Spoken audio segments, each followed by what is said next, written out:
سڵاو ئەی دەریا سڵاو منت لەبیرە زەمنێک بەسەری پەنجەکانی گوڵەبا فلوت و کلارنێتی خڕە و هاژەتم دەسڕی ئایندەی گەنج لە وڵاتە ئێمە خۆمان قەدەر لە بەدەستاوی قەدەرەوەین سەراوی قەدەر کەوتوین هیچ ئایندەیەکمان نییە دەم کردە پەخشانێکی سوور بۆ جلیا هەنگوو سەیرانەکانە. ئەگەر چاوێک بە پەیڕە و پرۆگرامی سەرجەم حیزب و پارتەکاندا بخشێنین دەبینین دروشمی سەرەکیان ئازادی ڕادەربڕینە، بەڵام هەر ئەوەندەی قەڵەمێکی ئازاداتە نووسین و هاواری گەندەڵی کرا ڕاستەوخۆ و ناڕاستەوخۆ لە ژێرناوی ڕوبەڕووبوونەوەی گێرە شێوێنیدا دەکەونە دژایەتیکردنی. خۆ ئەگەر دژی کەسی یەکەمی پارت و بنەماڵەیەک وشەیەک لەسەر کەم و کورتیەکانیان بنووسیت ئەوە ژیانت لە مەترسیدایە.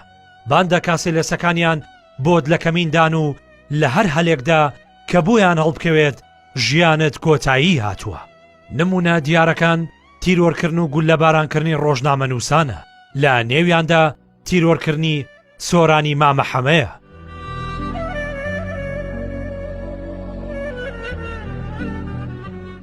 تیرۆرکردنی سۆرانی مامەحەمە تەبەن شەوی 21 بوو مانگی حوتی 2008 سعات تقریبا 8 بۆ 9 شەو بوو. من بۆ خەستەخانە چوم تەلەفۆنیان بۆ کردم تا خوشکێکم تەلەفۆنی بۆ کردم و هاواری کوتی فریامان کەەوە تەقیان لێکردنی سۆرانیان شەهید کردووە. بە دڵنیاییەوە ئێمە پەنجەی تۆمەتمان بۆ پارتی دیموکراتی کوردستان ڕاکێشا بوو لەبەرەوەی زۆرە لە نووسینەکانی لەو سەردەمە پارتی زیاتر وەلو ئێستش هەر لەسەر حکومە لەو سەردەمە پارتی حکومڕانی کەرکووشیە کرد بە شەراکەت لەگەڵ حیزبەکانی ترا. پەنجەی تۆمەتمان بۆ ئەوان درێژ کردبوو، ئەوانمان بە تۆمەت بارەزانی. ئەتوانم زۆر بە کوتی ئەوە بڵێم ئەوەی کە ئەگوزەرێ لە ناو ئەم دنیاە کە پێڵێ دنیا ڕۆژنامەگەری کوردی شتێک نێ پێی بووتی ئازادی ڕۆژنامەوانی کوردی. کۆمەڵێ لە پەراوێزی قسەکردن هەیە، لە پەراوێزی نووسین هەیە، بەڵام دوجار ئەوانەی کە بەجددی قسەکەن لەسەر پرسەکان ئەنجامەکەی وەکو شەی سۆران و وەکو زەردەشت و وەکو کاوە و وەکو ویداد و هەمووانن کە ڕایەکی جیاواز و بۆچوونێکی جیاوازیان هەبوو. سکاڵای یاساییمان تۆمان نەکرد لەبەرەوەی دادگایش و پۆلیسیش داوایەوەیە کرد کە ئێمە شایەتی لەسەر شەخص بدەین.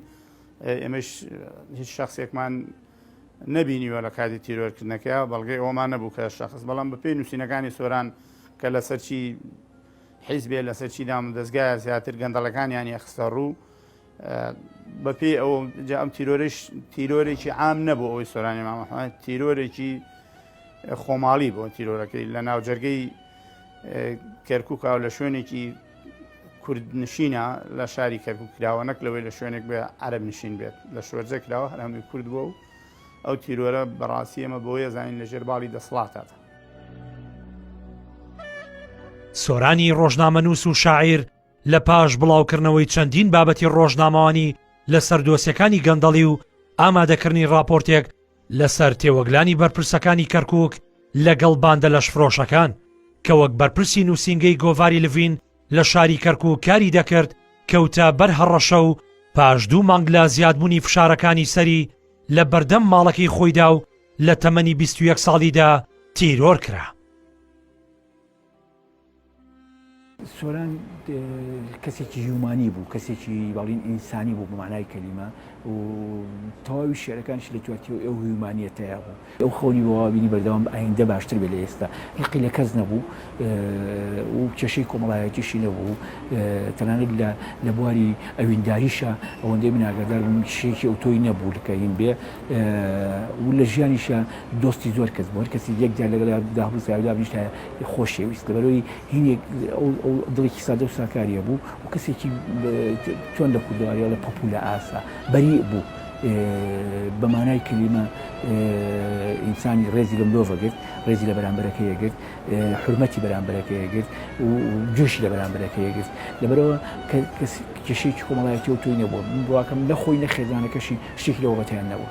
سۆران قەڵەمێک بووە وەکو شێرکۆ بێکەس باسیەکە مانجی ئەرخەوانی سەر کەرکووک بووە. یەکێک بووە لەو تیشکان لەو تریفانەی کە مانگی ئازادی لە کەرکووگا گەشانۆتەوە. ئەو لە دوو شوێن ئیشێکرد لە لڤین ئیشێکرد لە کوردستان راپۆرت شتێکرد بەرپرسی نووسینگەی کوردستان راپۆرت بوو. کوردستان راپۆرت ڕۆژنامەیە بوو لە هەولێر دەدەچوو، بەڵام ئەو بەرپرسی نووسینگەی هین بوو، نووسینگەی کەرکووک بوو کە کێشەیەکی ڕووڵێتەوە لە ڕووی قانونیەوە مەسەڵەن وتارێکیا بە دواداچوونێکیا راپۆرتێک بەمنیەوە لە پێش شەیدبوونەکەی بە ماوەیەک باسی ئەوەی کرد کە هەڕەشەی لەسەر راپۆرتێک لەسەر یەک وتار و راپۆرت نەکرد راپۆرتێک وتارێکی نووسی وتارەکە تۆزێ بڤە بوو و راپۆرتیشی نووسی بوو راپۆرتەکانی بوو وتارەکە لە ئاوێنە بڵاو بوو بۆ راپۆرتەکانیش لە لیڤین.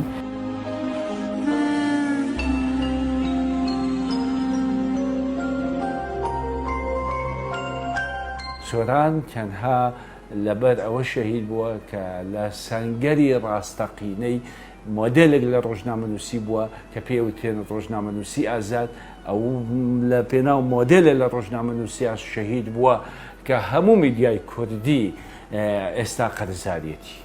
سۆران پێشتر سندیکای ڕۆژنامەنووسانشی ئاگادارکردەوە لەو هەڕەشانەی کە لێی کراوە هەڕەشیان لێکرایانە مەشەبەحەکانی پارتین تیرۆر تەکەینەکە واز لەم نووسینانە نێنی بەڵێ بەدڵنیایەوە سندیکای ڕۆژنامەنووسانی کەرکووشی ئەو کات ئاگادار کردبووە لەوە.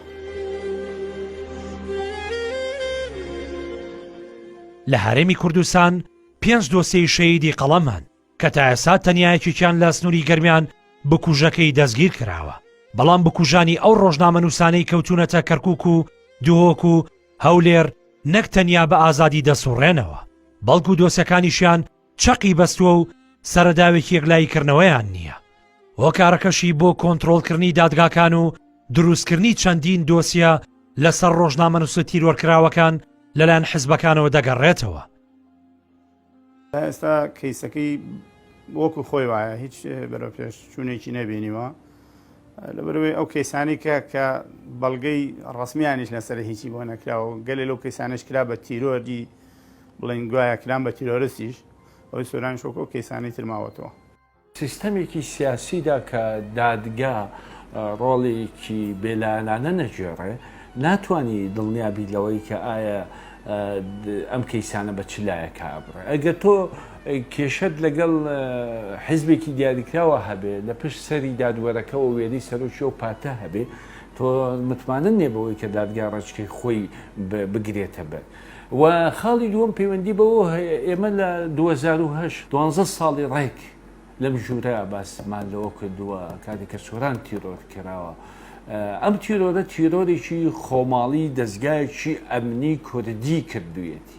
سام دەستگا ئەمنیە کوردی حکومڕانی ئەم هەرێمێ و کەسی یەکەمی و دەستگا ئەمنیە کەسی یەکەمی دەوڵەتداری و سیستەمی دادوەری سەر بەو دەستگا ئەمنیە. تۆ چۆن نەتوانی چاوەڕێی ئەوە بی لە سای ئەم دەستگا ئەمنیە سەلامەتی گیانی ڕۆژنامەنووسان بپارێزی و سەلامەتی کەیسەکانیشان بی و دڵنیابی لەوەی کە بۆچی ئەم کەیسانە یەکلابوونەتەوە یاخود یەکلا نەبوونەتەوە. دەمێکە مەلوتومە هەر تیرۆرێک کە دەوڵات تەبەنی بکەوە لە پشتیەوە بێ خەونێکی بەتاڵە تۆ ئومێدت بەوە هەبێ کە ئەم کەیسە یەکلایە بێت.